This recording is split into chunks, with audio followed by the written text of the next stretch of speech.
I thought it was a terrific show. And then like a few months went by and they said, would you consider being on it? He enters the show as the rich older man who should be the adult in the room and immediately proves he isn't. The big house, the big car. I hate the kind of person that your mother turned me into. Awkward. Yes, it was. The gang already cuts corners and lies, and once Frank shows up with money and no shame, every bad idea gets treated like a plan. It's gonna teach me how to swim with the sharks. Charlie can't read. He normalizes the worst choice and turns hesitation into momentum. That is a very stupid thing to do. You're a very stupid man. Which, in turn, lowers the standard for what's acceptable while raising the ceiling on how far they actually go. Think about it. She's out in the middle of nowhere with some dude she barely knows. What am I gonna do? Say no? Okay, that seems really dark. No, it's not dark. You're misunderstanding me, bro. Most characters on TV grow over time, but Frank Reynolds heads the other way. He starts with the image of success and sheds it piece by piece until he's living exactly how he wants. I'm gonna hang out with you two. Terrible people who ruin lives. I wanna be pathetic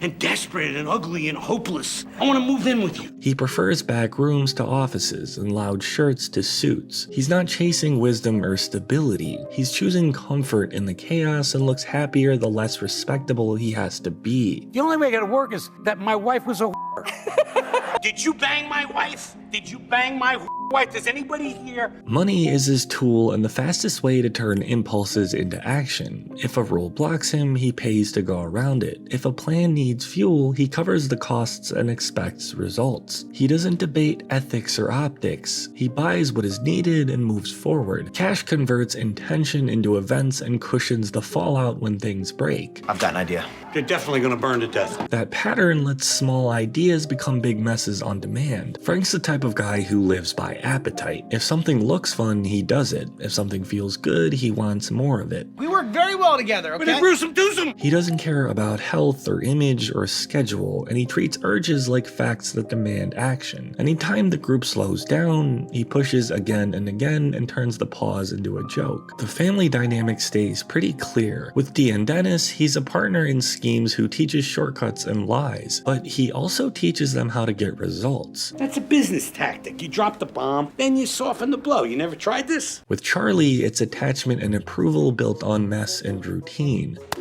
You got this, Frank! You got this, man! They enable each other and seem content with it. That takes care of that. Problem solved. The affection is real even when the lifestyle is wrecked, which keeps those scenes grounded. Frank's morality is a blank page that he fills with whatever benefits him and his circle. He's not weighing right and wrong, he's picking the option that produces the outcome he wants. You're fired. Get the hell out of here. Others posture about standards they can't meet. When the gang hesitates, he makes a quick decision and escalates, which keeps the stories from stalling. He's self-aware without the restraint. You can't be PC on the road and expect to live. You will die. He knows he's selfish, and he says it. He still wants status and credit. He can read a situation cleanly and then chase a petty win that undercuts his own logic. It's not deep psychology. It's pride meeting impulse in real time. And, $5,000 goes a long way up there. Frank, modulate your volume, okay? That swing keeps him human instead of a flat caricature. Frank refuses to slow down, pushing into youth spaces and rejecting anything that looks like settling, even when his body can't keep up, treating time like another rule to ignore. This is I can't drink on a plane. This is I can't bang on a plane. I say I can't be a pilot. The audience understands the type of person who can't accept limits, which gives the comedy its bite and adds some real stakes. I said no. You were thinking about it, though. His past as a businessman flips the basic success story. He had money and status and chose the life that doesn't need either. They wind up under a bridge in Philly, getting drunk and pulling scams. That shows the earlier success was leverage rather than purpose. He uses advantages to stretch bad ideas further than most people could. Price goes down because I already had you. If you want to bring a girlfriend, The show places him in low status spaces to let the contrast do the work. Frank changes the group's scale. Before him, ideas were small because the gang lacked cash and nerve. With him, a prank becomes a project and a fight becomes an operation. He provides seed money, a quick lie, and confidence that fallout can be handled later. Is that part of the plan? He guarantees escalation and a reset, which lets the cycle start again next week. Thinking about it. No, I wasn't thinking about it. And the odd thing is, he's not exactly heartless, but rather he's selective. He sticks up for Charlie, covers for him, and treats him like a partner. Let's just keep it simple. Let's just start with our names. Hi, ladies. I'm Frack. He shows up for the twins when it suits him and sometimes when it doesn't. He cares about people even if he doesn't care about the rules. That keeps him from being a one-note villain. You're gonna get blasted. Honesty is another simple thread. People say they're just being honest to excuse cruelty. Frank is the plain version of that move. He says the harsh thing, does the harsh thing, and doesn't dress it up. Well, they're all out of work now, you know, because Hollywood decided you can't beat them no more. That shifts focus to outcomes and keeps the rhythm tight. Less talk and more action, which better suits him. See, Frank is written simple and played with full commitment. I am in the prime of my life. The physical bits tell the story without long explanations. He'll wear almost anything and crawl anywhere if it sells the idea that dignity is optional. I am not drinking dishwater.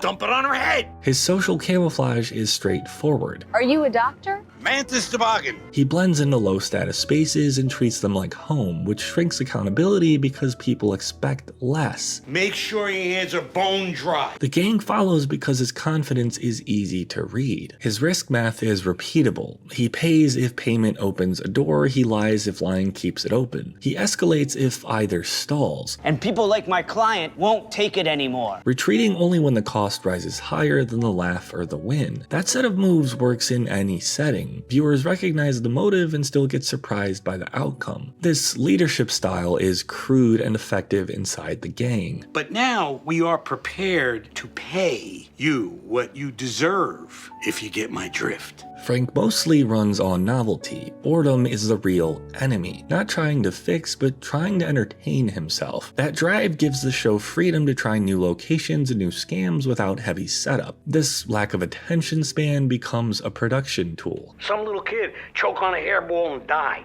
So then you toss him in the soup. I was making money hand over foot. Well, that's all a lie. Public and private are the same to him, which disarms people. I just want the money and the illusion of power. Frank almost never polishes his tone in either space, so there's no second face to expose. Boundaries mean nothing unless they serve him. He walks into rooms that are not for him and talks to people who do not want to talk. You could be D, but you're smaller. You got a better body, I think. Treating pushback like static to ignore. That keeps scenes moving because nothing stalls. Now, Frank isn't a mastermind with violence. He treats the threat of harm like a tool next to money and lies. He doesn't always choose it, and he's comfortable near it, which changes other people's choices. Now you're whining? You're gonna go cry to your mommy? A room that might stay tense becomes a room where someone makes a worse decision. The chain reaction is the joke. He lasts as a character because his rules are tight and his outcomes vary. The core stays the same, and the settings and partners and stakes shift. Drop him into politics, business, nightlife, or family drama, and he'll run the same playbook. The Constitution guarantees our Second Amendment rights. Each space produces new trouble without breaking the frame. He also explains why the audience accepts him at his worst. Clarity creates trust. You know what he values and what he'll pick, so you watch the shape of the fallout rather than the decision itself. Comedy gets sharper when character beats are that legible. He's the fixed point in an unstable group. Do not be yourself. No, that's terrible. And here, stability means reliable selfishness. He fits the theme of denial that runs across the series and still stands apart. Dee and Dennis deny their limits. Mac denies his contradictions. I think I deserve praise for that, do I not? You don't get praise for telling people you're not racist. Then why am I doing it? Charlie denies the cost of his coping. Frank denies that any of that matters. His denial is broader and simple. Life is a series of moves, and the only mistake is slowing down. What do you say? Want to be my wife or what? That message is wrong and funny and dangerous. All of this lands in one clean idea. Frank is the permission slip. He gives people an excuse to do what they already wanted to do. He pays for it, cheers for it, and shrugs at the cost. All the rooms had drains in the floors so they could hose us down. How terrible. He's not trying to become better, and he doesn't pretend otherwise, all the while dragging everyone along. In a series built on denial and fragile egos, egos and fake virtue, he's the one who says the quiet part out loud and then backs it up with action. Well, there you have it, Frank. You've officially shot everyone in the bar. That's why he's essential, that's why he's funny, and that's why the character of Frank Reynolds is just that brilliant.